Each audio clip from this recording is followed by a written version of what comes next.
Welcome to the Perusings, Appraisers on Purpose podcast. This podcast showcases inspiring appraisers and professionals from the industry who are leaders in their field. How did they get to where they are? What have they learned along the way? And what do they do now for their teams, their clients, and the industry? Your host is real estate investor, entrepreneur, and appraiser, Michael Hobbs. Well, we are once again extremely excited to connect with another industry peer here at Perusings, the Power of Values. We know that so much of the industry and the opportunities are not always apparent for others, and that's why it's such a wonderful experience to get to hear from others about how did they get into the industry, how have they progressed along the way, and before we're done, obviously, we love to hear their perspective on what they see in the future. So today, I'm so excited that Tony's joining us. He brings a wealth of experience, a broad range of many perspectives in the industry, as well as some really exciting things that he'll share towards the end in terms of what he's doing now. So with that, Tony, thanks for joining us here for the Perusings podcast.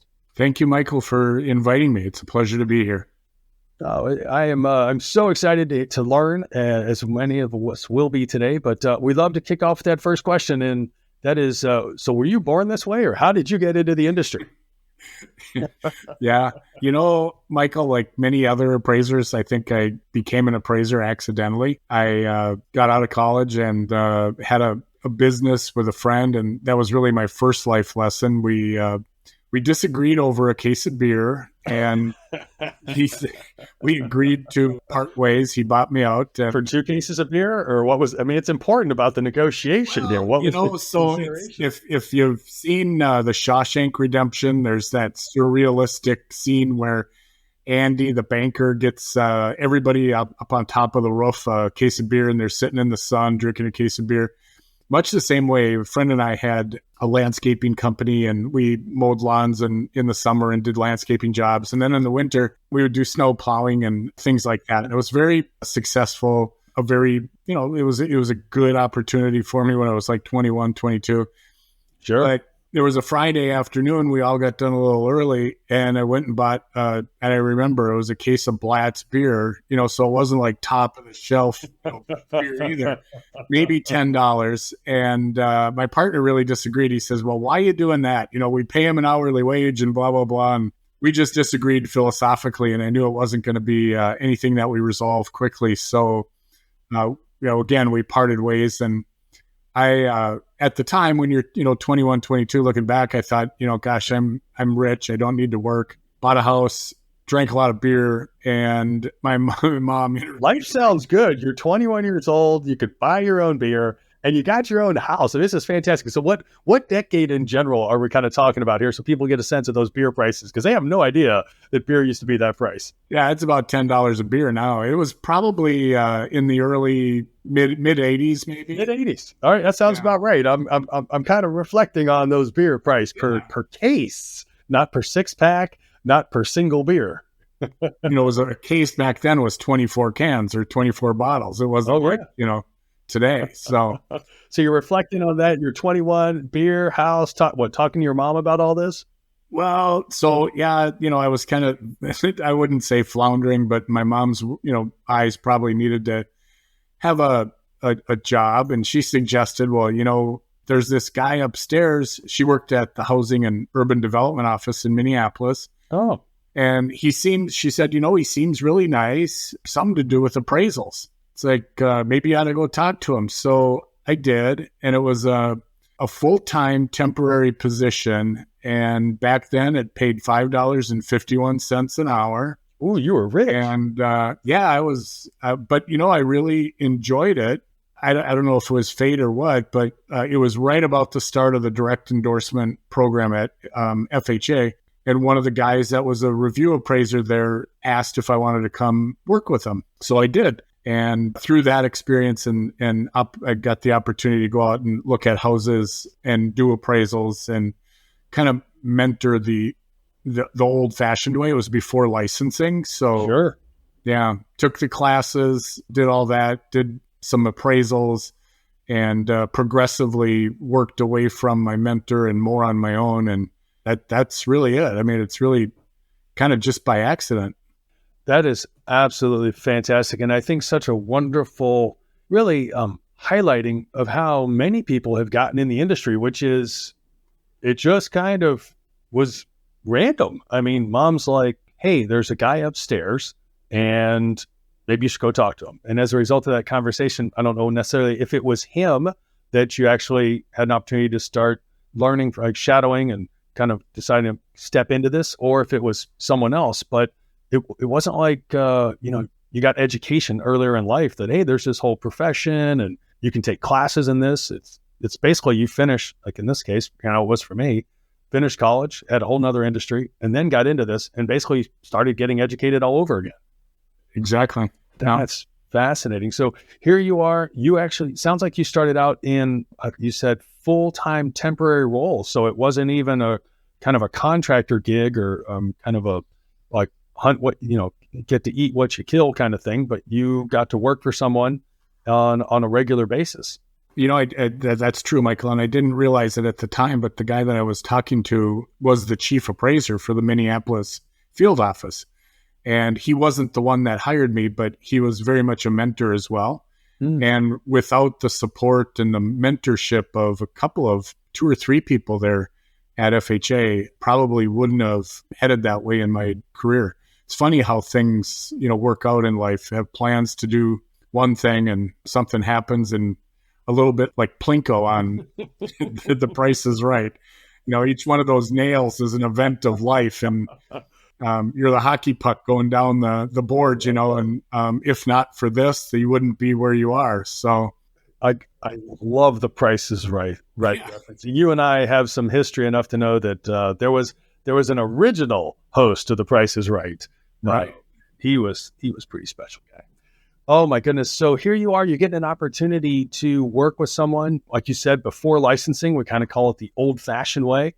I referred to it at times humorously, but with some seriousness around, it's the caveman approach to learning to hunt and kill. And that is, do what I say, stay behind me, and don't get us in trouble. That's kind of like the gist of it. At least it was for me. It sounds like that may have been your experience as well. Absolutely. And, I was the one that held on to the Polaroid camera. Oh, I may know about that. Yeah. And not like the Polaroid digital. It was the Polaroid. Yeah.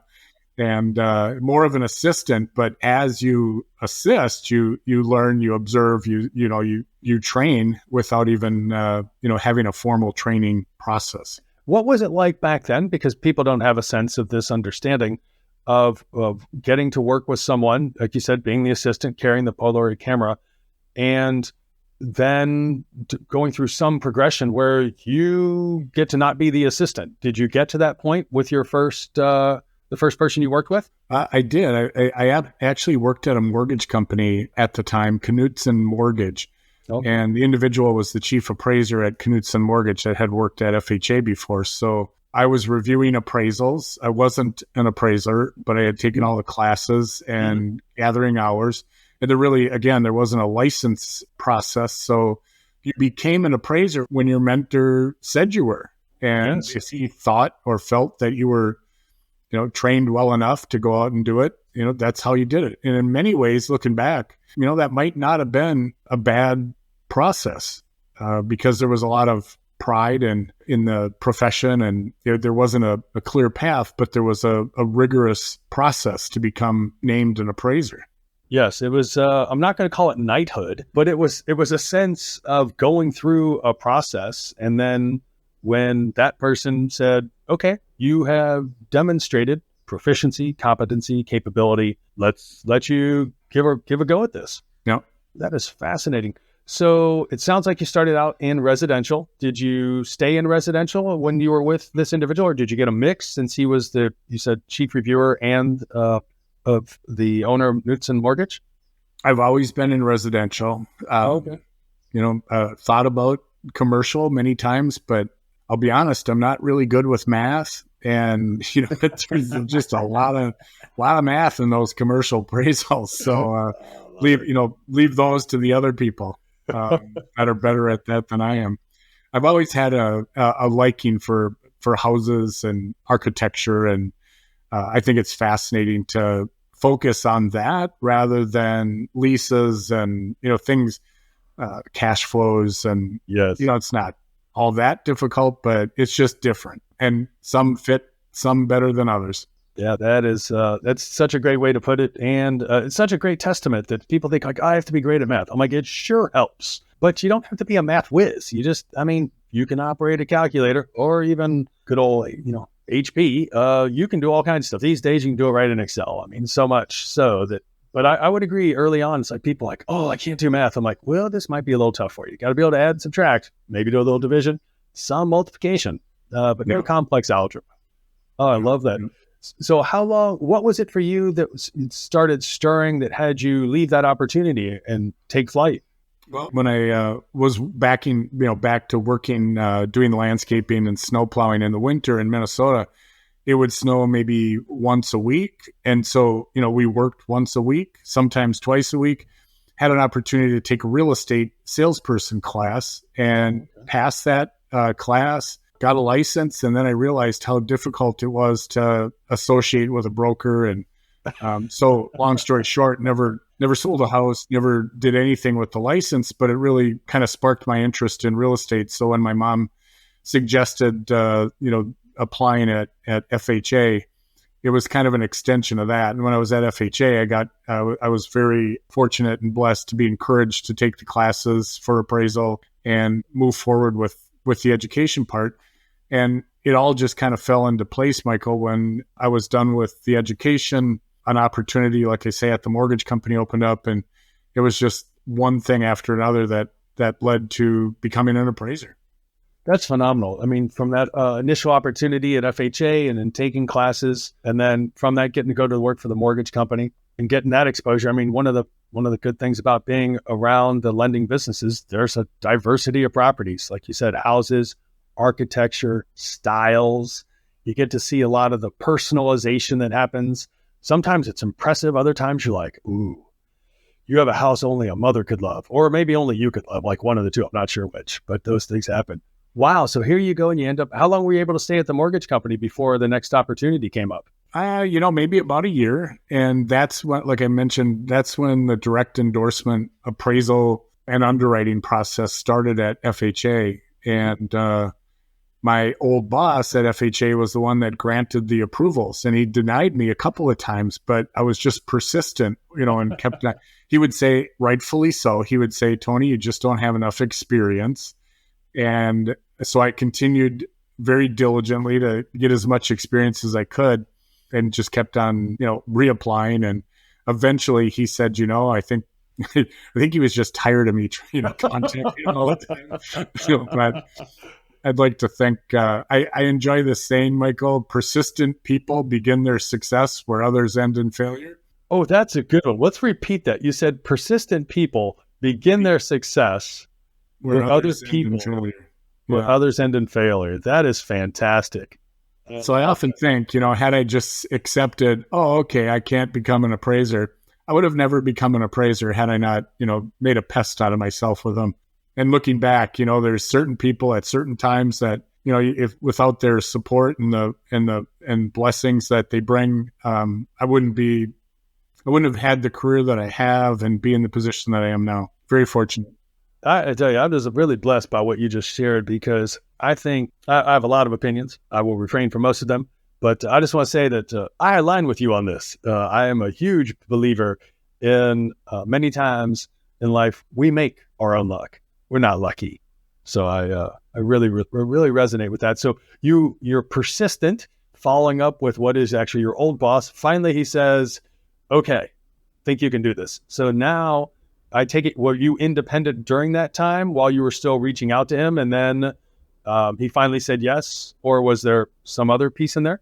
No, it was when I became a FHA approved appraiser that you really, back then, that's when you really had the opportunity to be independent. But I worked at another mortgage company primarily as a staff appraiser, and worked out of my house. That's, you go out and look at homes, work just for that one lender. And, it was my first real job as an appraiser. Wow. So, maybe you said something that I didn't hear, or maybe I heard something you didn't say, but I just want to clarify. Were you working remote back then? Is that what I heard you say? Working out of the house? I'm like, oh my goodness. Yeah. You mean it didn't just come about since COVID? You know, it's funny because we had to go into the office to deliver the appraisals. Yes. It was, I hasten to say it was before email and, any of that. So, Oh, I love it. Oh, it was kind of a hybrid. We'd go into the office every now and then, but when you're an appraiser, your work is at someone else's house. I remember that, working in a basement. It's like, come on in, don't come in at this time because the family will be there. Come in before or after. Go straight to the basement. Okay, sounds great. So here you are working remotely, you're pulling off the hybrid thing. And then along the way, you're still working in the beautiful country of Minnesota, the vast, lovely land that it is. And then you finally get on the FHA roster, and now a whole different set of opportunities open up because you have been a staff appraiser, but you weren't on the FHA side of things. Correct. Yeah. Wow. And so real quick, what was it like being a staff appraiser back then? Because a lot of people don't have perspective of that. It was a time, I wish it was like that again. It was a time when people at mortgage companies and banks really valued the appraiser and the appraisal process and collateral.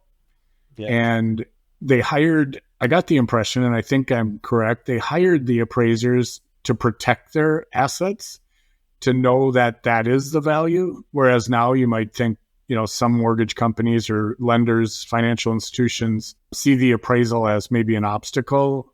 We were a critical part of the process, and it was really nice to be involved in an environment that really valued and supported the appraisal process and appraisers in general. That's really encouraging to hear. And I've had that experience. Sounds like obviously you did as well. And I think it's helpful to know for those that maybe haven't been around the industry that long, or maybe haven't been in that segment, what an important cog in the wheel, or if you will, link in the chain that it has been. I think the links moved around a little bit over time, but it was a different experience back in the day, as we would say. Yeah. So here you are. I'm sorry, please go ahead. It was like, the LTV, the acronym loan to value. Yes. It was like the V really mattered back then, and now not so much. That's a great way to put it. The V really mattered. Yeah, it's algorithms, credit scores, a lot of other factors go in today. But speaking of change, here you get to join the FHA roster. And then, so what happens next for you? The job that I had that I really enjoyed after that with Norwest Mortgage. Oh, okay. And Norwest was more of a regional, maybe national, smaller lender based in Des Moines, Iowa, but they had offices in Minnesota. And I worked there 2 times, once as a review appraiser and another time as a branch staff appraiser. And Michael, again, just by coincidence, my sister bought a house and her loan officer worked at Norwest Mortgage. Okay. My sister mentioned, well, my brother's an appraiser. Can he do the appraisal? And the loan officer said, well, no, that would be a problem. But, maybe we're looking for an appraiser. If he's good, maybe we should hire him and, talk to him. And wow, one thing led to another. And I ended up working for that company, Norwest Mortgage, for about 6 years as a staff appraiser. And that was right about at the time when we were migrating, believe it or not, from carbon paper appraisals and Polaroid film and all that into the first real electronic transfer of appraisals. Yes. And back then, I can remember spending about $15 to log into a interface or something. Again, I'm not very technical, but we had to do something to send these appraisals after they were done. And we had Polaroid digital cameras that were about the size of a shoebox. Yes. It would hold 12 black and white photos, but everything was digital. It was a little bit nerve-wracking and scary for someone that didn't understand technology, but look at where we are today by comparison. That's quite a transition to get to go from carbon paper. I would challenge most, not all, but I would challenge most of our listeners to try and find carbon paper. I bet they don't even have any in their home, much less if they could go to the store and even know what they're looking for. I mean, goodness. And you know what? For those that know it, I mean, they're like, oh, that one, you should get a new one. That one's done. You're like, oh, no, there's still some life in that piece of carbon paper. Yeah, let's move it around. Let's shift it just a little bit. Oh, man, that is too funny. Wow. So here you are. You get an opportunity to come on with Norwest. And as a result, you're now part of a larger organization. You're getting to go through this technology transfer that someone else is really guiding. You get to participate in. Wow, you saw a lot of change in that period of time. It really was. But it was a really good opportunity as well. Being a staff appraiser, talking with loan officers and interacting appropriately. There wasn't even a thought of, independence issues back then. There weren't any of the rules, but there was no need for the rules either, in my mind. Everyone, again, was very supportive of the valuation process. We would be very consultative at times. They would say, we have a client that's going to buy this house.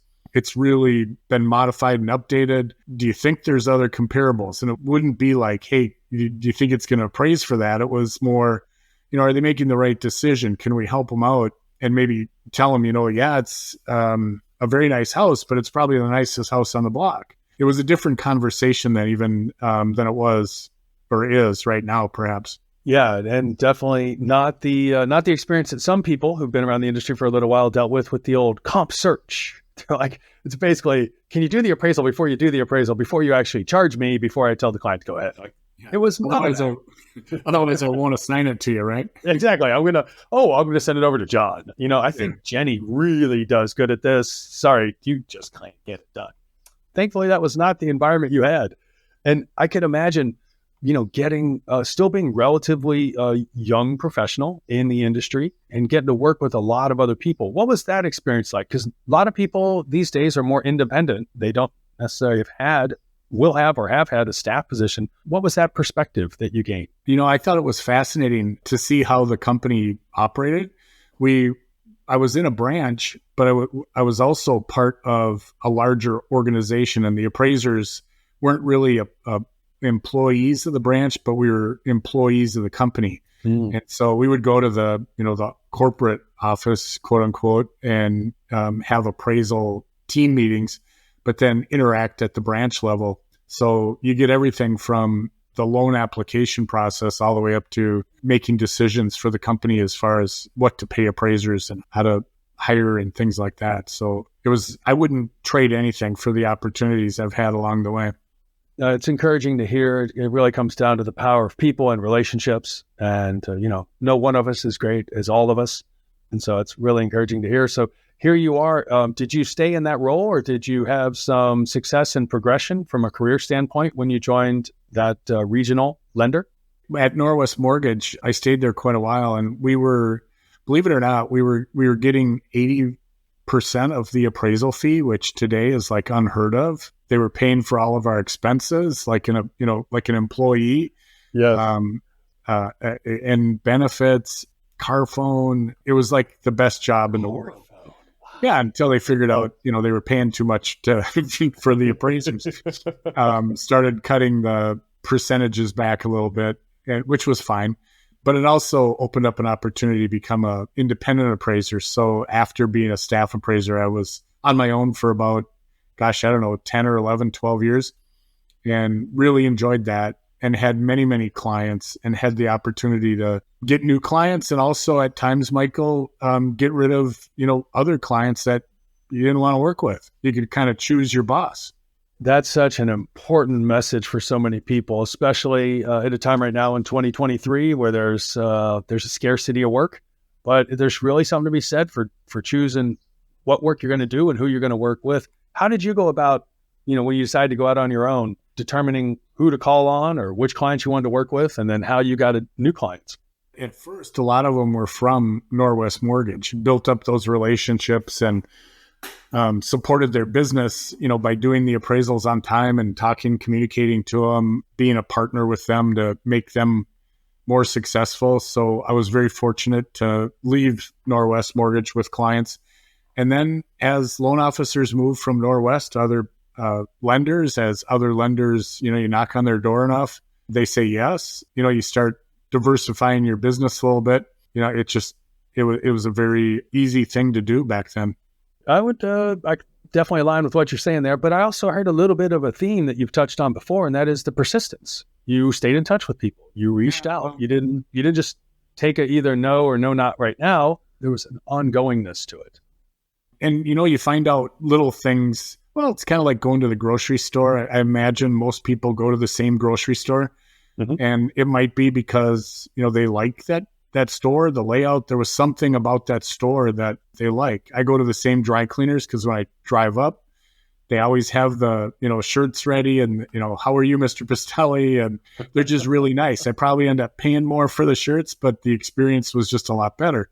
Yes. And so the same, for any appraiser today that is in business, you have to, understand who your client is and be very adaptive to what their needs are and, try to fill a void that maybe they're not getting from another appraiser or another valuation company. Or now, back then there wasn't AMCs. So, now you have a lot of competition with larger companies. That is definitely the case. It's the market has shifted, much like you mentioned. At a point in time, it was 80% of the fee. Now it's less.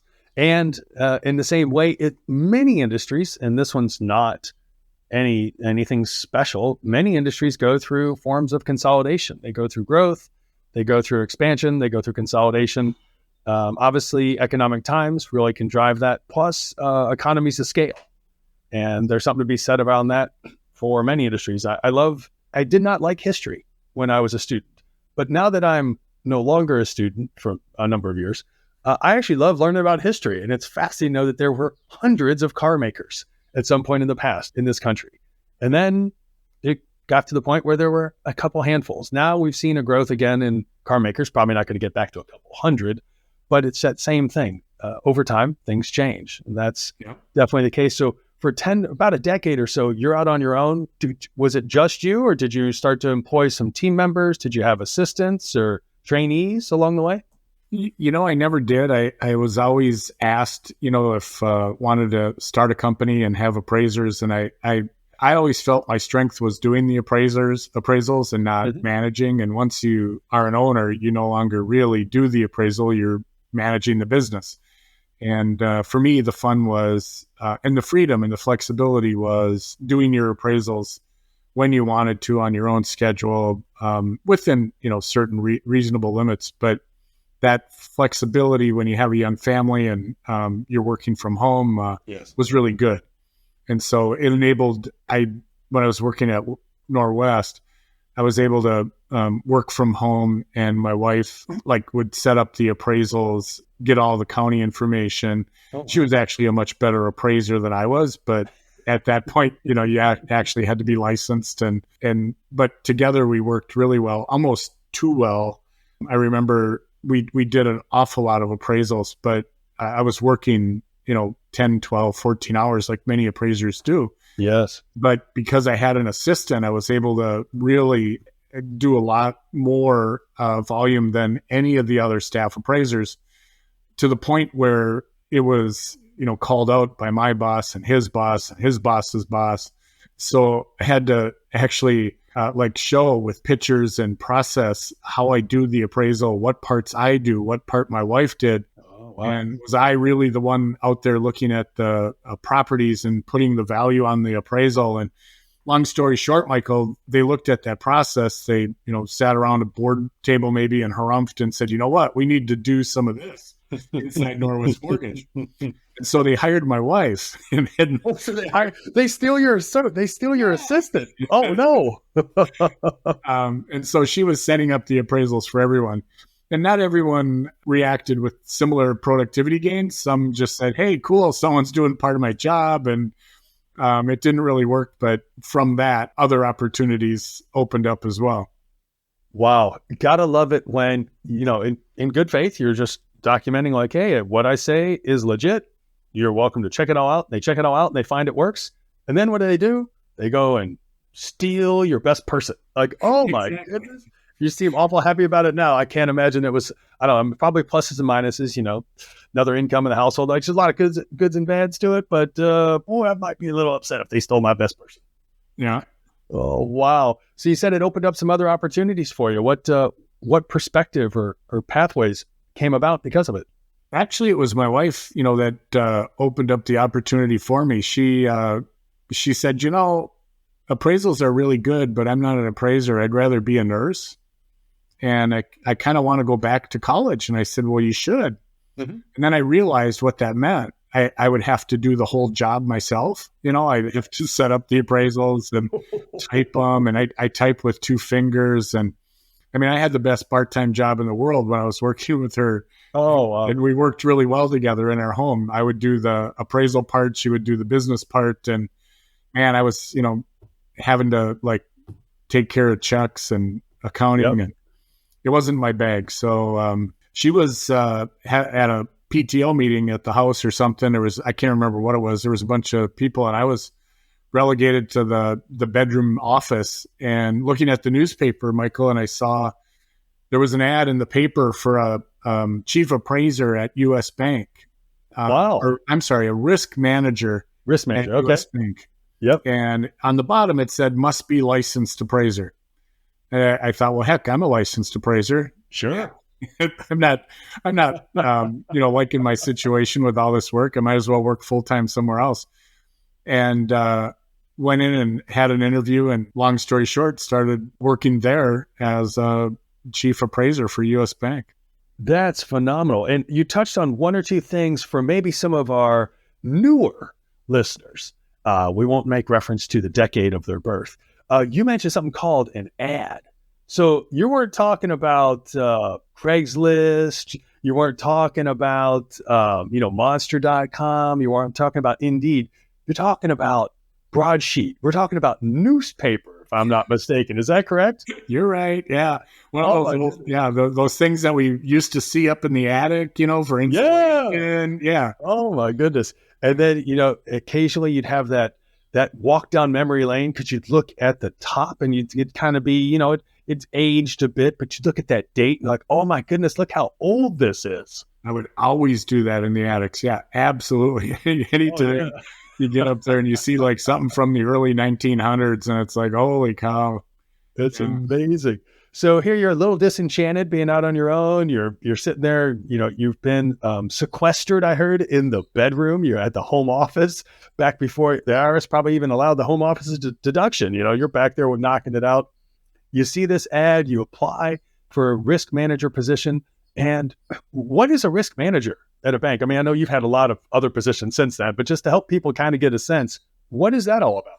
I had no idea what a risk manager was. Yeah, I just thought, well, I'll take a chance and I'll apply because again, on the bottom it said must be licensed appraisers. So yes, sir.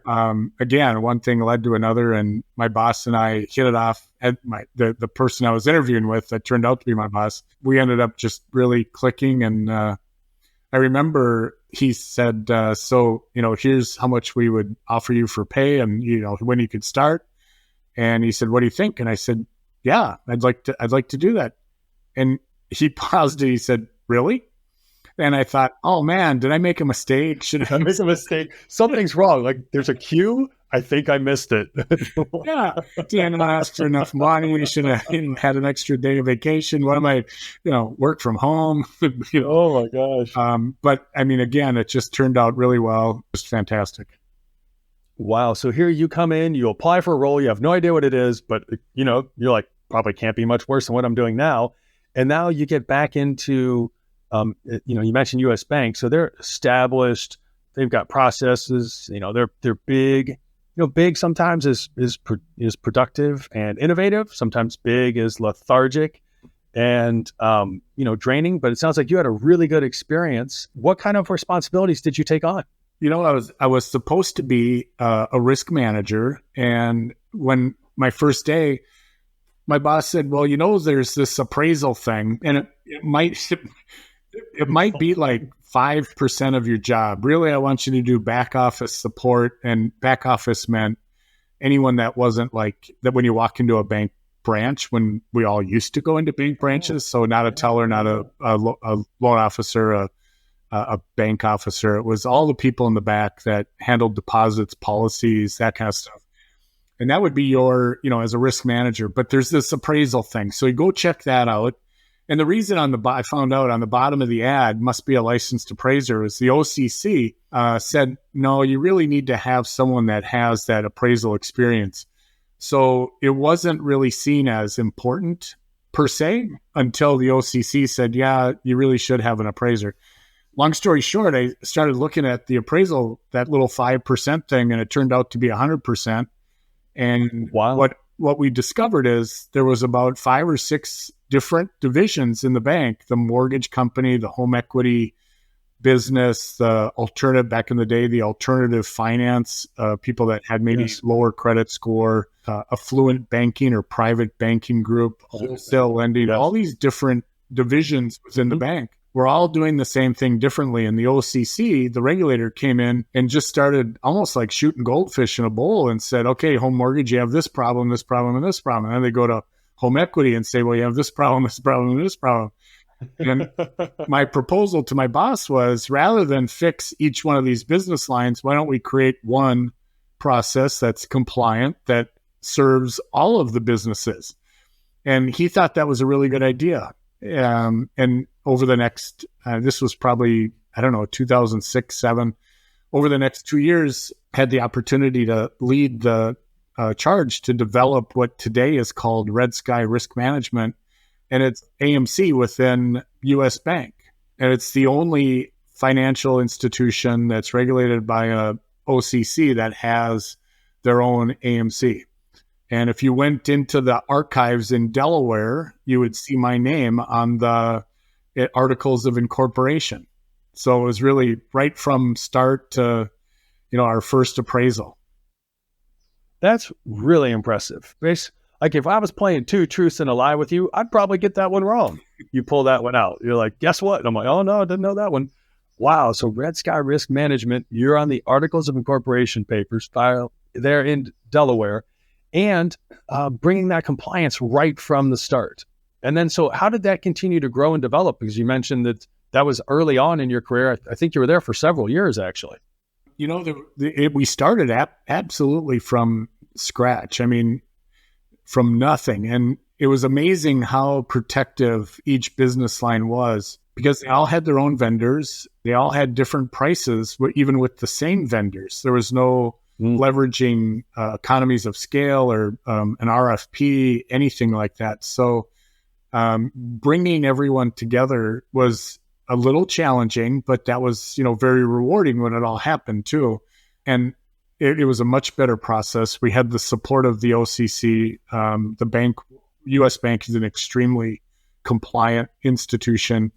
There were definite separations of independence, and there was no tolerance for any kind of compliance. So it was really a perfect world for an appraiser to be in and to start or create essentially an appraisal management company, but it's largely just an entity within the bank that provides service to the bank.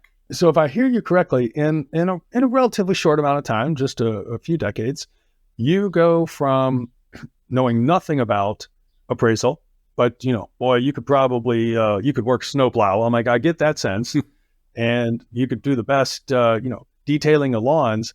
To here you are stepping into a role that is supposed to be a little bit of a position, because the bank has a lot of processes, has to be a lot of compliance, to taking on 100% of your responsibility, and then putting in place a process and procedures to align multiple banking units, and then having to win over the territorial battles that they're going to have to do this. And now you're leading what sounds like a relatively sizable entity, when before you were just operating on your own. That's mostly true. I wouldn't say there was a lot of people at U.S. Bank that make the bank work. And I may have introduced the concept to my boss, but he was very supportive. He thought it was a good idea. The regulators did. The credit risk management people did. The internal auditors, the compliance people. So it was really a group effort once. But it was very enlightening to see everyone, once they said, yep, this is the right thing to do, come together and work together as a team without regard to, territorial issues or losing staff or losing control of vendor selection, things like that. When it was clear that it was the right thing for the bank to do, everyone rolled up their sleeves and got it done. That's impressive. And I guess the thing would be informative for a number of our listeners is, what were the type of activities that you were regularly responsible for? There's a process, you kind of get this process in place. Now you're sitting in a role as a chief appraiser. what are you handling on a weekly or monthly basis? I mean, I don't assume you're out looking at housing styles. No, I wasn't actively appraising anymore, although I did have a trainee, a gentleman from Uzbekistan, we hired as a risk manager, and he wanted to get involved in appraisal. And I said, sure, we can do that. So I would do that primarily on the weekends. But during the week at US Bank, the chief appraiser role really was more policies, procedures, but then also industry outreach, networking. We had to really make ourselves more visible in the eyes of appraisers because no one knew that a US Bank had an appraisal company or an appraisal division. Oh. And building a panel, growing processes that would grade and score appraisers based on performance rather than their past relationships with loan officers. There really wasn't a lot of structure when we started. So it was in many ways, and I did this as kind of a corny thing, got a can of Play-Doh. Remember Play-Doh? I remember Play-Doh. Play-Doh, come on. I mean, ooh, and something else. It said U.S. Bank back then, U.S. Bank lending services, possibilities as big as your imagination. And the idea was we had a brand new can of Play-Doh and we can mold this Play-Doh or mold this company or mold this appraisal division within the bank into anything that we wanted to. And that really inspired a lot of people to, feel like they were part of something new. And we did some events that we called U.S. appraiser events. U.S. Bank appraiser events. And we went to different large markets where U.S. Bank had concentrations of loans and explained how the bank operates, what the compliance philosophy was. And it was all continuing education. It really did. It was almost too good, Michael. We had like over 200 or 300 people in San Diego, appraisers. And They would end up calling the operations people, hey, we really want to work with you. How come we're not getting any appraisal? So we just didn't have enough, business to give to everybody. So that was kind of, the role, internal policies, procedures outside the bank, industry conferences, writing articles, introducing U.S. Bank to the appraisal community. That makes a lot of sense in terms of, as you pointed out, getting connected, sharing, what's possible to get involved and having such great reception, which is encouraging. So how is it for you? I mean, I appreciate what you said earlier. I chose to stay as an appraiser. I chose to do the appraisal of appraisal, not do the business of appraisal. My wife helped me out with that. From the standpoint, like I wanted to do appraisal. I didn't want to get into management, but here it sounds like you're in management. That was a difficult transition, believe it or not, because I would measure my productivity as an appraiser. Well, I did 2 appraisals today, or I really knocked it out of the park. I did 3, or you look back at the end of the month and I billed this much. And that was my thermometer. That was my gauge as to how productive. So start working at US Bank, and it's not unlike any other large company. Things don't happen on a daily basis. And it was a little difficult to stay motivated and really feel like you're being productive, even though when you look back over a 2-week, 2-month, 6-month period of time, it's like, oh yeah, in that period of time, we did quite a bit. So it was a change of expectations for me. There wasn't daily reminders. Oh, you were really busy yesterday. I may have written a policy or introduced something to the bank, and it would take 3 weeks, before anything got approved or anything advanced. But it was just different. And you worked on more things at once instead of just one appraisal until it was done. Well, I appreciate that. Was there anything in particular that either you did or people that you reached out to or courses that you took to start to develop your capacity to be in that environment compared to what you had started with? Project management, all the way, very high level. And US Bank was very supportive of continuing education and professional education, all the way down to managing difficult people. Because believe it or not, there were, a couple of knuckleheads that, like at any company, you have to deal with, right? So, it was different. It was the first time actually, truth be told, my wife managed me. And she was one of my best bosses. So it was the first time I managed people other than, doing the lawn mowing. And that just, hey, let's go cut grass or let's go plow snow, really was mindless work. So there was quite a few opportunities for continuing education and professional development. That is wonderful to hear. And I, having also had a similar experience to you working at a large financial institution, one that really believed in investing in their people, huge fan of getting the opportunity for continuing education in whatever capacity it's provided for, which is phenomenal. What, how long did you stay there? And I do know that you ultimately left. That's because there's more still to talk about. What had you consider a new opportunity? It sounded like you had a huge impact there. It was about 6 or 7 years, and I moved from developing the AMC to providing the oversight of the AMC for the bank. The bank and the AMC were very much separate legally and philosophically, I guess I'll say. The operations of the AMC were separate from the operations of the bank, and the AMC served the bank. That wasn't as much fun as building the AMC and being involved in all that. And an opportunity came up in Texas to join an AMC. And it's cold in Minnesota, much like it is in Chicago. There's snow. At that point in my life, it was very appealing to go somewhere warmer and try something new. And the opportunity to manage an AMC presented itself, and that was very appealing. Oh, wow.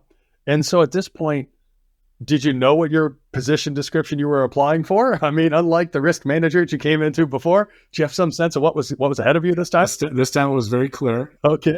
Interesting position because the company isn't in business any longer. It was acquired several times, but it started as a BPO company, and they opened up an appraisal part to serve their BPO customers. And they were just starting to be an AMC licensed in all the states, very much compliance minded, but didn't really have much of a book of business or a volume compared to BPOs. So they wanted to grow the appraisal business. So all that support network and infrastructure was there, from technology, developers, a whole room of guys that talk about Star Wars and Star Trek and everything that I have no idea about, but you can tell them I want to do this desktop appraisal. And this was, 2010. And he had no idea what a desktop appraisal was. But again, I was very fortunate. My boss was very willing to support new ideas. And it was really fun to see that go from nothing all the way up to selling, thousands of units every month in a totally different alternative fashion. We're talking about that today still, where someone else does an inspection and the appraiser does an appraisal from the desk. This was 13 years ago. So wow, it's amazing. Yeah, that was a lot of fun. That really is a lot of fun. So once again, I hear that you had an opportunity to go and, in this case, take a lot of the skills, but some of the things you enjoy doing and take that into this next opportunity. And you're a personable guy. So sounds like you got involved in helping grow your footprint as well. Yeah, we almost to a fault, because we had to pay appraisers, every, whatever it is, 30 days, 15, it varies by state. And I don't know if you know, but lenders, they want their money if you have a mortgage on the 1st. And if you don't pay them by the 10th or whatever the day is, they come after you. They're not as good about paying their own bills. And so as the volume ramped up, we had to pay appraisers, but we weren't getting paid by the lenders. So that causes a little bit of a problem. Ooh, that's called a cash flow quandary. Yeah, that's a pain in the butt. It's like, wait a minute. You asked me for help. I'm happy to do it. And we agreed that you're going to pay me. But you actually expect me to finance you like I'm your bank? You're the bank. Why am I financing you, Mr. and Mrs. Bank? You should be giving me money in advance, like Amazon. Like, pay me first and then go do it separate. Yeah. But no, it doesn't go that way, does it? No, not that. Oh. So yeah, almost a good problem to have. But we grew the business, and we had to get a little bit creative, because you have to pay your appraisers. We need to. Got a thing to do. And lenders just didn't always pay on time. Wow, that's challenging. From a sense, like you mentioned, you went there was a BPO company that was technology focused. Then they expand into the real estate appraisal to serve their clients. what kind of volume were they doing in BPOs? And then how did that translate into scaling up the appraisal side of the business? The BPO clients that the company had, they did a really good job with the BPO process. At one point, Michael, the company was doing like 50, 60,000 BPOs a month, and they were getting them done in 3 days. They had really, really good people that were working there and good technology to support the people. And so the clients were very happy, and they would say, well, hey, can you do our appraisals too? Yes. And so just out of, we can help you with that. They started the AMC, but they really didn't grow the AMC or know how to grow the AMC. Oh, I get it. So, I mean, of course, with your influence, I'm sure that you probably way eclipsed the BPO numbers and probably did it in a day and a half instead of 3, right? Because you were just amazing. No, we never did get quite that much, but we did grow the business quite a bit. And that, with the technology, and that was a lot of fun. And decisions were made in a small company at lunch. It's like, yeah, let's do that. And it was much different than working at US Bank. Well, this risk committee needs to meet first, and then this group, then legal, then it could take 3 months before, you change the color of a font or something. That sounds awfully familiar, having worked in one of those large corporate type institutions. My favorite one was, got to take that to credit policy. I'm like, yeah, but that's not till like Friday. Today's Monday. They're like, yep, going to happen on Friday. And then they'll probably need time over the weekend to think about it. I'm like, yo, I need a decision today. They're like, yeah, it's just not going to happen. I'm like, oh my goodness. So it sounds like maybe you too have walked that path. Yeah. What beauty it is to get the speed of decisions that are made over lunch, and to have such an impact that's technology driven. And by your own comment I heard earlier, again, you're not really the technology guy per se, but you seem to have either serendipitously or opportunistically continued to move in a direction that puts you in the path of progress and technology to deliver better solutions for clients. I know nothing about how to do technology. I even, like you and I were talking earlier, got a new computer and I'm struggling to, set it up. But my thought is, if you can think it, technology can do it. And so a lot of times it just starts with an idea. It's like, what if we did this? Or what if we could eliminate this touch point in this process? And those have been some of the most enjoyable projects to work on, streamlining and making more efficient and more scalable the processes that support 50,000 BPOs or 10,000 appraisals. I really acknowledge what you're saying there. And it kind of brings back to that same question I asked a little earlier. So at this next company, here you are helping them really manage and scale up this appraisal management company. What type of responsibilities were you handling there? Because it was quite different from, almost going back to when you kicked off Red Sky, but different. Yeah, I had total responsibility for the appraisal management company, financial responsibility, all the employees, the direction of the technology, prioritization, all of it. And it was really very gratifying to be able to have the idea and then put it on paper, get consensus, and then move the project forward in a very short matter of time. And you mentioned the company actually got sold a couple times. Is it fair to say that your contribution helped contributed to their enrichment? My boss told me he got a little bit more money out of the sale because of the desktop appraisal. I don't know if that's the case, but he told me that. But so is that what predicated you moving on to another opportunity? Or, because you've had, again, some phenomenal experiences across a wide range in the industry. Yeah. When the company was sold, it was sold to a company that was located in Indianapolis. And I just moved from Minneapolis, and it was Indianapolis is like still just as cold as Minneapolis sometimes. And I was really enjoying being in Dallas. And again, right when you don't expect it, I had an opportunity to join, at that time, Nation Star, which is now Mr. Cooper, and the appraisal management company there that was called Solution Star, that was Zome. And so there was consolidation at Zome as well. They got sold. Actually, those two companies that I worked for are now part of Voxter.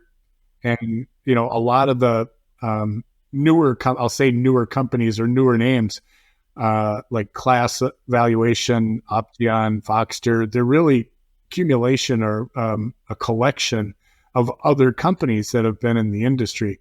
I've just had the keen ability to pick companies to work for that get sold or acquired or go out of business. And so I can't believe some private equity firm hasn't scooped you up as the prognosticator of where they should be investing. I mean, you really have a handle on this. yeah. So you end up working for two companies that ultimately get sold to Voxter, and it sounds like with each, which is quite common, when there are acquisitions, that also creates opportunities many times elsewhere. Sounds like. So where did you head off to next? Well, then I went to Pacific Union Financial, and that was probably one of the best jobs I ever had. I had a fantastic boss and a great team. It was inside the mortgage company, and Yes. again, very supportive of the valuation process. A lot of opportunity because they didn't have a chief appraiser ever, or anyone that was really learned in appraisal.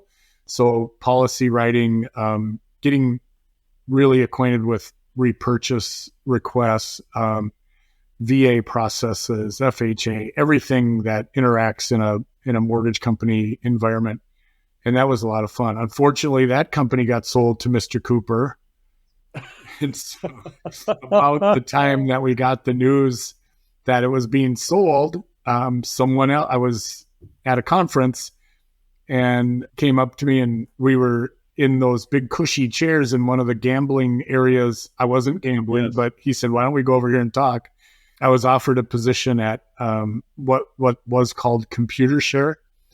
And Computer Share Valuation Services was an AMC in Colorado. So moved from Texas to Colorado to start this AMC. The AMC was kind of in the formative years. There was about 15 licenses, but nothing else. And that was my job, was to manage the AMC and grow that AMC. So once again, it sounds like for the third, if not fourth time in your career, you've developed some proficiency, you've demonstrated results, maybe a little bit different than the way you would measure your performance as an appraiser. Like, hey, I got 2 done today, I got 3 new orders in. But you get called upon by someone who, kudos to actually going to conferences and talking to people as opposed to just keeping your head down. Mm-hmm. Someone says, "Hey, let's talk, Tony." And here you are helping start another AMC. I look back, Michael, and I think, I had a lot of luck, and things just seem to happen when you least expect it. And everything happen. I believe everything happens for a reason, and everything just kind of, in my career, just kind of fell into place. Even though some unexpected things happened along the way, everything built on the last thing. No, I can very much appreciate that. I think what might be interesting is what was different that this next time, you said you relocated to Colorado, as you're starting up an AMC, what was different this time versus the previous times? The opportunity again to build something from the ground up. It was a very large company. Computer Share is based in Australia. And there was discussions about opening up an AMC-like company in the UK. We had company business in financial services in UK. And so that was very appealing, not just in North America, but in maybe in other countries. Now, we never got quite to that point, unfortunately, but that was the attraction. Fascinating. And was the process pretty much the same, or it had become more streamlined or more efficient, or was it more difficult? Because, time has passed now. We're talking more than a decade has passed, a decade and a half since the first time you've launched an AMC, and now you're doing it again. It's all pretty much the same. AMCs, but in that is opportunity. And at Computer Share, that was one company that we were really able to celebrate the partnership with appraisers.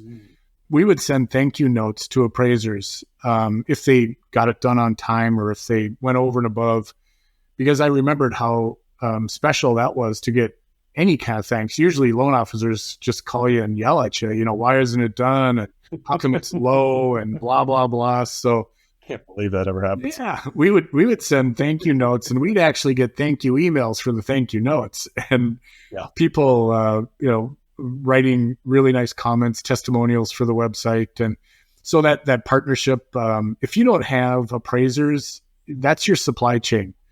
As an AMC, you're not in business if you don't have appraisers. And if you don't treat your employees, your appraisers, everybody the way that they want to be treated, you're not gonna be successful. So that company really supported that.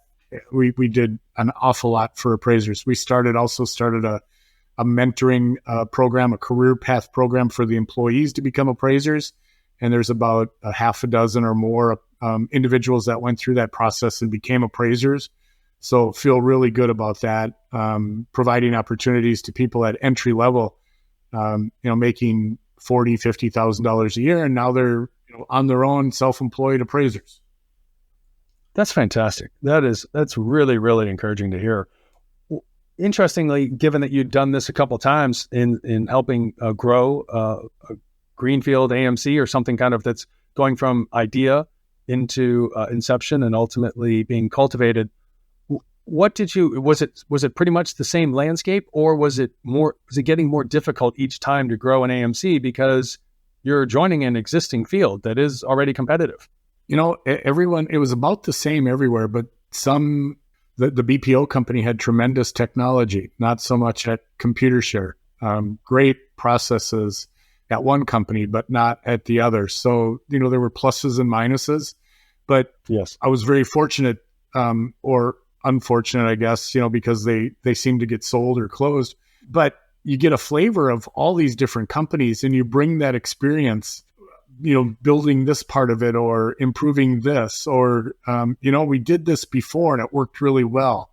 And that, more than anything, for me, has been really positive, because you can draw back on your experience and then redo it, I guess, just do it again. No, that's impressive. So I take it that business got sold. Is that how that came to an end? Because a new opportunity came after that one. Yeah, that one was a little different. One of the individuals that was at the company before I joined, it's a very public lawsuit. He took confidential information from his laptop, brought it into the company. We didn't use any of it, but long story short, the company settled and ultimately closed the AMC. And so, sorry to hear that. Yeah. So once again, you're out of a job. Yeah.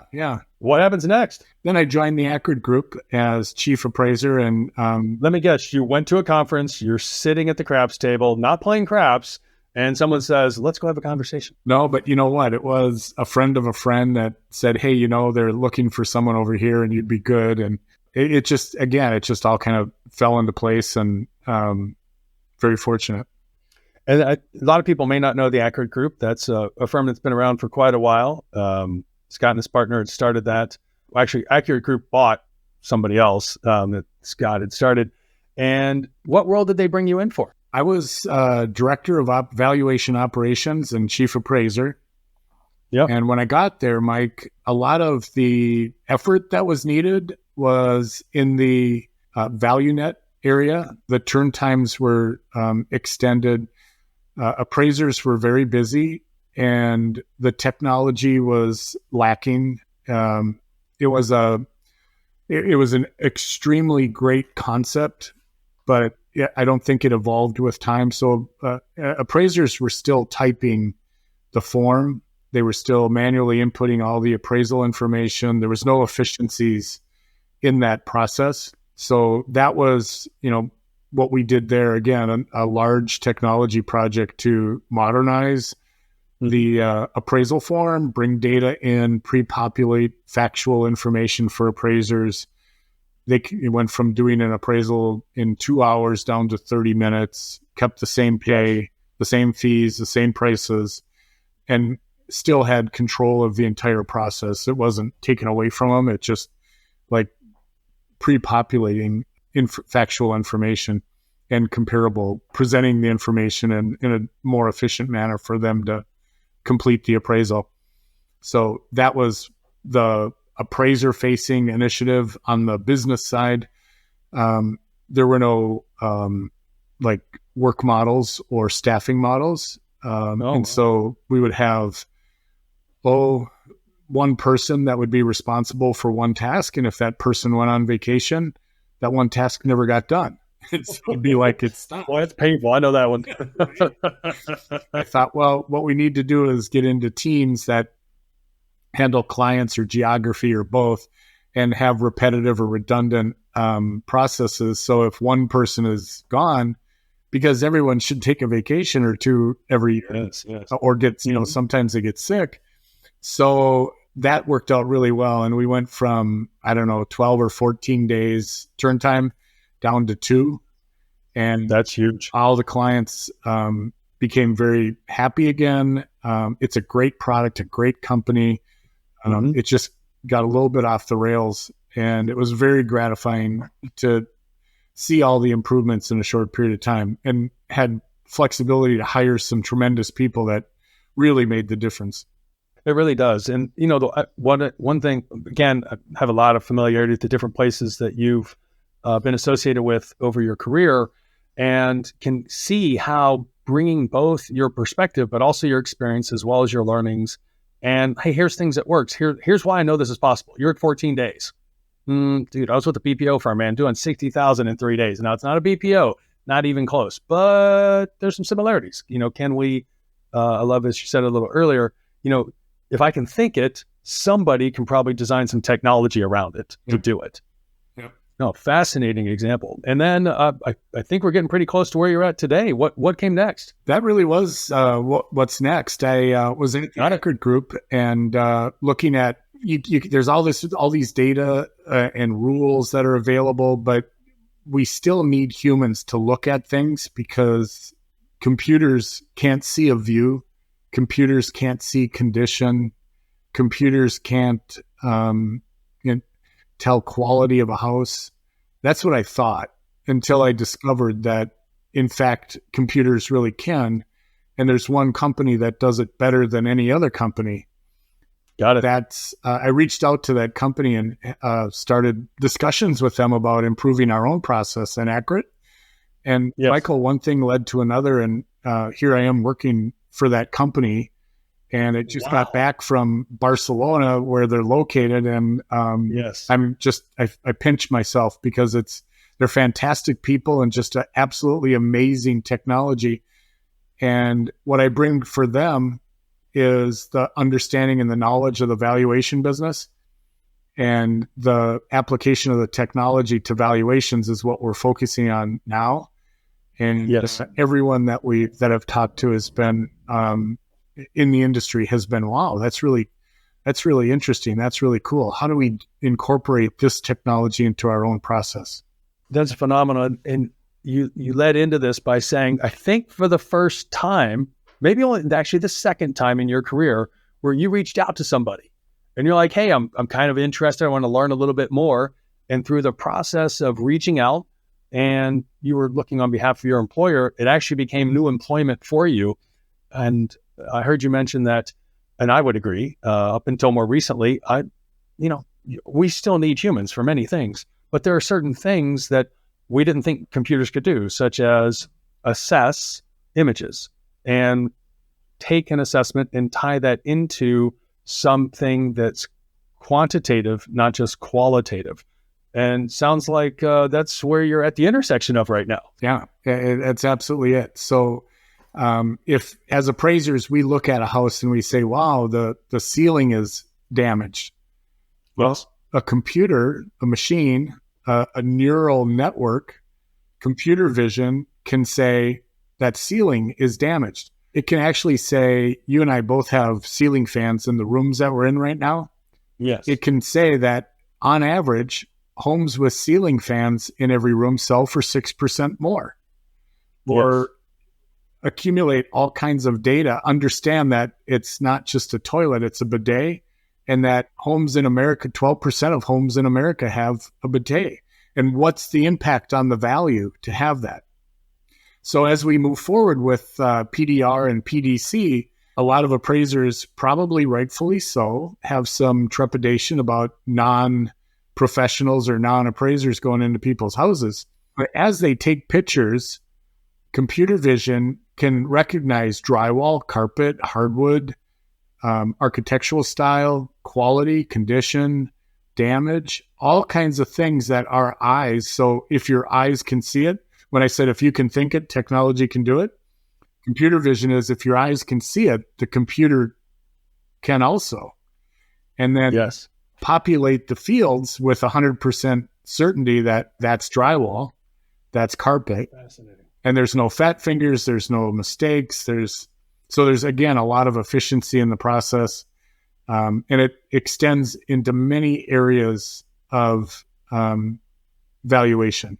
I completely agree with you, and it's interesting. It sounds like you may have had a similar experience. I don't recall which documentary I was watching, but it was one around Steve Jobs, and it was touching on some of the things that he had studied, didn't continue with, but at least had exposure to early in his life, showed up later in different technology products that he delivered. Whether it was his, fascination with like an artistic piece that turned out into the fonts that showed up on the Macintosh.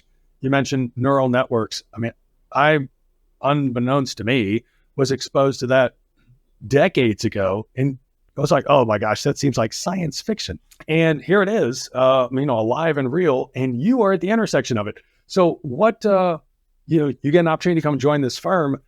Where, what's coming? I mean, this is exciting stuff. I'm incredibly excited, Michael, about the opportunities.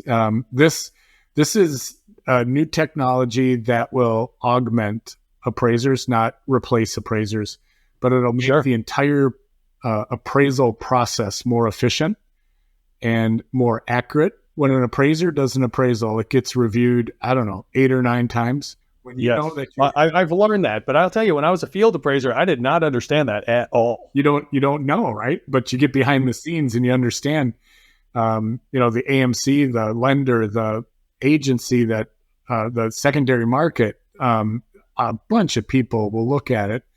But if the closer you get to source of truth information, and what I mean by that is if you can take a picture and it's, that house, and there's technology to know you're in the right house, that is accurate information.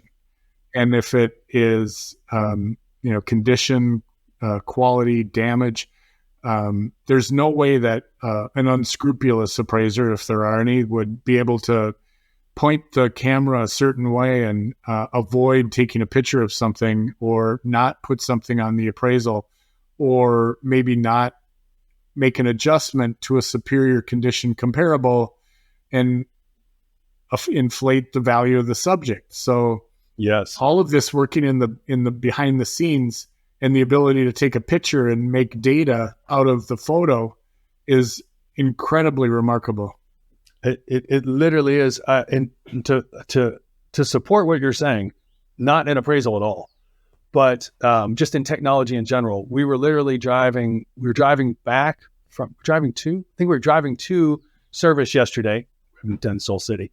And my wife's like, check this out. I'm like, honey, I'm driving. I can't see it. Well, she's like, well, here, at the next stoplight, she shows me her iPhone has, I just forgot the word, but it has basically pulled its own portrait books of her nieces and nephews. Like, here's like 6, 8, 10 clips from her photos on her phone of that child, like basically kicked it off and matched it from, I'm sure based a bit on timing for when she took the photos, but it's span of, in one case, 4 years since the great-grandchild came into the family to where he's at now. And there's no music to it per se, but just kind of scrolling through photos, kind of the fade in, fade out. I was like, did you do that? It was like one of those like album things you did. She goes, no, the phone did this. And I'm like, whoa, when you talk about facial recognition, I'm like, if it can do that with people changing over time, it's like, hey, here's one like the little guy with the uncle, which is her brother. And here's one with grandma, which is our mother-in-law who we care for, great grandma for that matter. But like, I'm like, oh my goodness, like it's happening right there on your iPhone. I'm like, so is it any surprise that it's happening anywhere else? I mean, I love technology. I just find it fascinating, even if that means that one day it's going to kill us all. It's like, we'll all be gone. I'm like, okay, well, it's like one of those sci-fi movies, like, with Tom Cruise or whatever. But so Tony, what are the things that you get to work on? I mean, you just got back from Barcelona. You mentioned it's a very progressive company. They've got great technology, merging in your experience around valuation, architecture. AMCs. Like, so what's next? I think this is it. As long as they'll have me, I'll stay here. I love it. You don't go out of business. It's Yeah. they're incredibly just totally smart people, very nice. It's I think just the start of a lot of different things that technology can do. It's a lot like appraisers thought AVMs were going to take over our business and put us out of business, and that never happened. It just made us better appraisers. The same thing with computers and technology. And I remember when we first had email, it's like, well, I got a fax machine, I don't need email. And of course, email prevailed. And this is just one more technological advancement that's going to help us incredibly. Yeah, it's fascinating. And did this company that you reached out to, what industry were they in, or have they always been in and around real estate? Always in and around real estate. Started primarily in the MLS space. And, the company is called RESTB, RESTB.ai. Yes. It's, again, just incredibly fascinating technology for real estate, primarily MLS valuations and insurance. But some of the largest real estate portals around the globe use the technology. Anything with a picture that can be trained and then that technology utilized. Absolutely fascinating. And I think that's one of the interesting things, the longer I've been in this profession, the longer I've come to understand, and clearly I think you have as well, is it's so easy to get focused on, hey, I'm just doing appraisal, like seeing houses, I like your sense of style. Ooh, that didn't really work well. You shouldn't have put a wall there. And yet there's so much more that goes on. Like the insurance industry is massive as it relates to your product, characteristic assessment of properties. You look at all the underwriting that goes on way beyond the appraisal on the individual assets that support loans. And, appraisal is a very important piece, but it's such a small piece of asset assessment as a category. And it sounds like for nearly almost 10 years now, and is it pronounced RESTB.ai? Is that the proper pronunciation? Yes. I mean, they've been around for nearly 10 years. This is like, it's some little startup that just came out of the can. Which is fantastic that you're joining them. So what vision? Are they going to take over the world, or what comes next? I mean, they've got great technology and great aspirations. Not the entire world, just the entire valuation industry. Got it. Thank goodness for focus. They got focus right in that. I love that. And I think what's fascinating, you touched on, they work a lot with the MLSs. When you think about this comparative idea of how traditionally computers have been trained, they get exposed to an abundance of images like this isn't, kind of like a child. The stove's hot. No, it's not. Touch it. Oh, it's hot. Don't touch it. So it's that repeated experience. And over time, it starts to grow in its knowledge the way a human does, such that they can be like, oh, that's a stove in a kitchen versus that's a refrigerator. Yep. You're absolutely right, Michael. Very much like our brains learn. If we see a stove and we see another stove, pretty soon we start recognizing that's a stove. And if we only ever see stoves and we see a refrigerator, we'll say, oh, I don't know what that is. I've never seen that before. So you have to train the refrigerator. And that's really one of the differentiators that RESTB has over some of the others that claim to have this technology is the depth and breadth, maturity of the models. We could tell that there's, a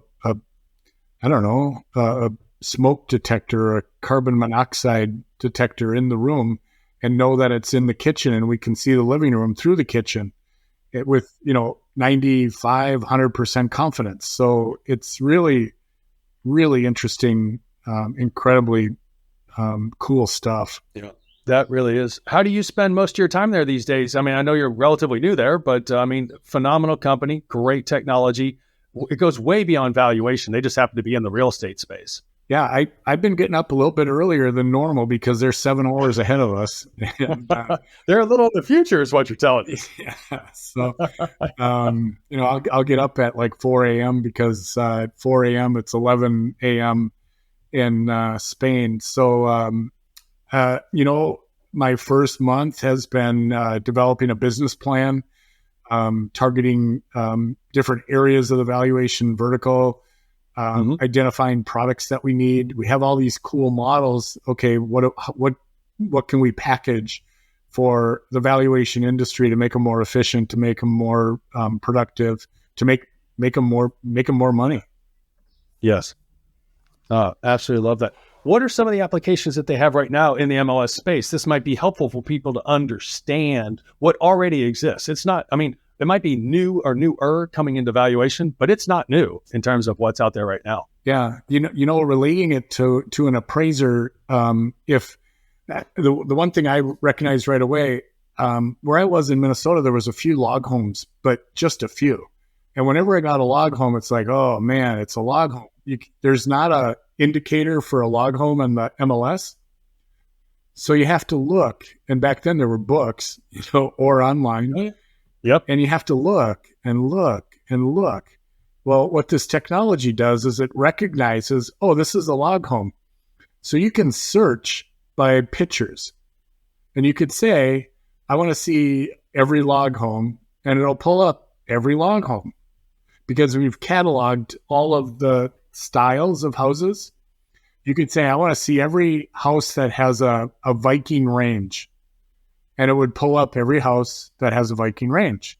When we were buying our house here in Texas, my wife had a list, kind of a long list of things that she had to have, right? And so, you know what? Come on, between you and me, you and I both. That was a short list for her. She was just trying to make it easier for you, right? My idea of long or short is different. These are like must-haves, right? So, yes. And I'm sure the real estate agents spent a lot of time on our behalf looking for, all of the gas range and hardwood floors and a pool and all these things that she had to have. But if that MLS system had the REST B technology, she could search by features or room tags or other identifiers and come up with all of the houses at once in a short period of time. Also, the technology writes listings. Yes. It's just a plethora of things.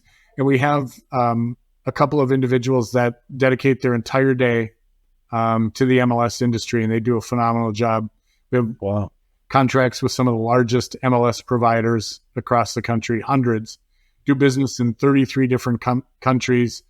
By no means a startup, been around for 10 years and making money. So it's like, there's 60 plus employees. Yes. It's fantastic. That's amazing. And, it just highlights for me, a lot of people aren't familiar with the work. It's called Crossing the Chasm. It came out many decades ago. It was a seminal technology book. And it really talks about how the biggest competitors that you're going to face in the future are not the ones that you can see. It's the ones you're not paying attention to because they're coming out of another industry, maybe related, maybe unrelated.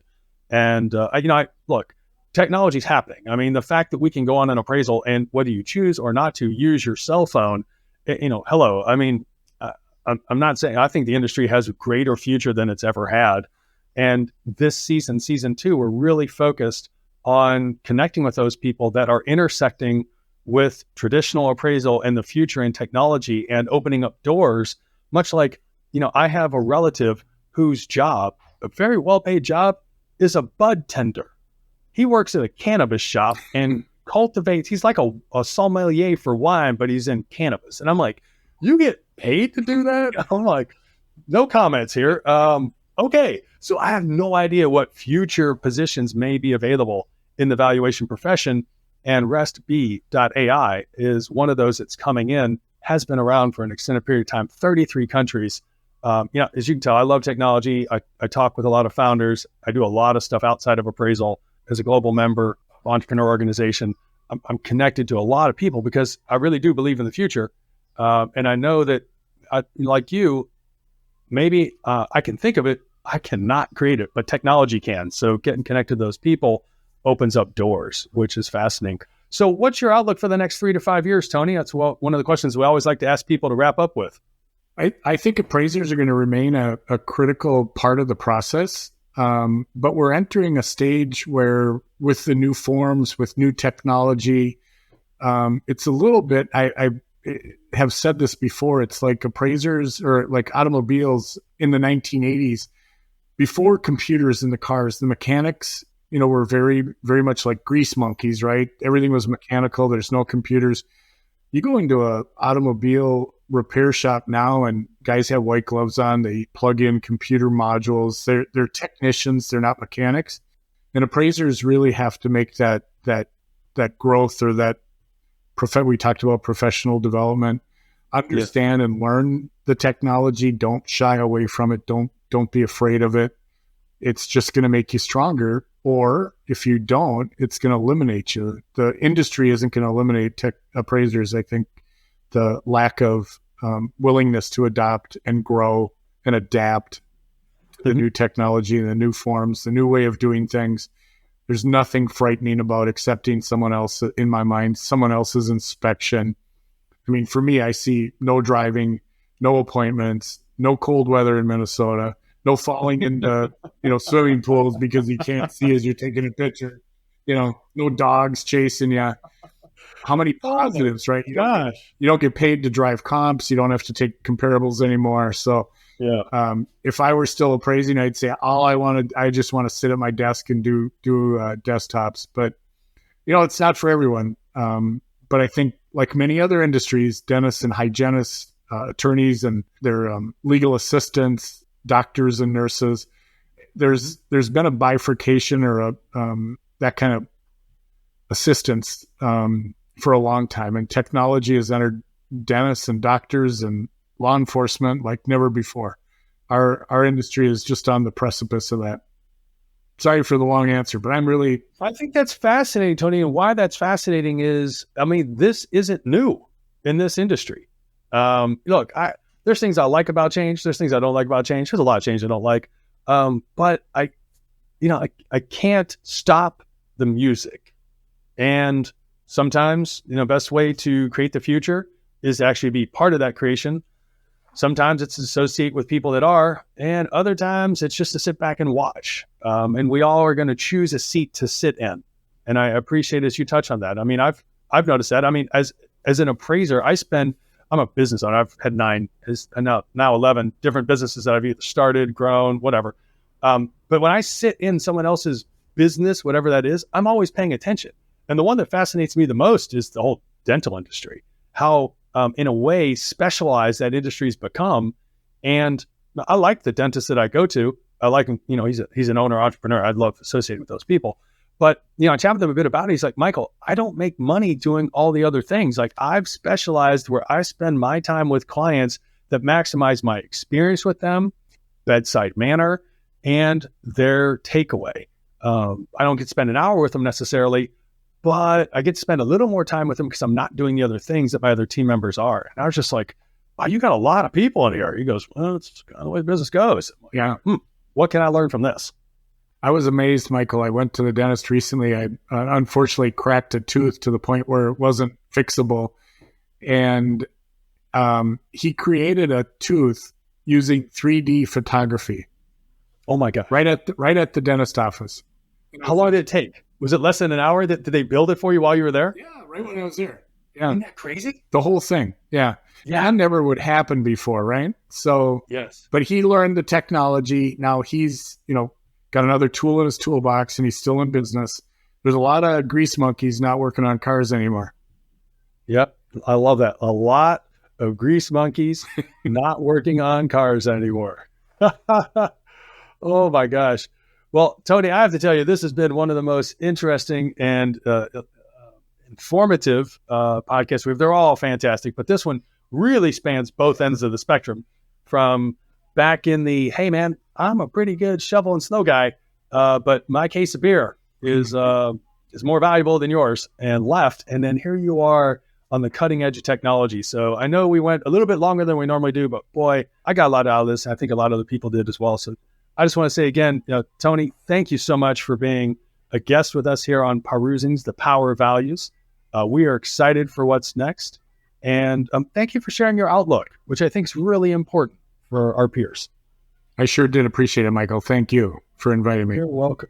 You're very welcome.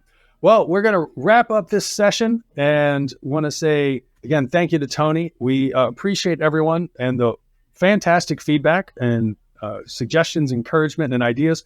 as well as just a number of people like, hey, somebody sent this to me. I didn't even know it existed. So please continue to be generous and in your sharing. Please be thoughtful and continue to extend the reach, because we have the opportunity to create the future. And this podcast is one of the ways that we can do that by honoring and respecting the past and incorporating the present and planning for the future and then taking action on it. So with that, we bring another episode to a close until our next one. Thank you, friends. Talk to you real soon. Thanks for listening to this week's episode of Paruzings, Appraisers on Purpose. We hope you enjoyed learning from the amazing life paths and achievements of our guests. Don't forget to like us on LinkedIn and other podcast channels to hear more from appraisers and valuers regarding their life and their work. If you have any suggestions or questions for future episodes, we'd love to hear from you. Just send us a message on LinkedIn and we'll be sure to get back to you. Thanks again for listening, and until we're together again for the next session of Paruzings, Appraisers on Purpose, create the change that you seek.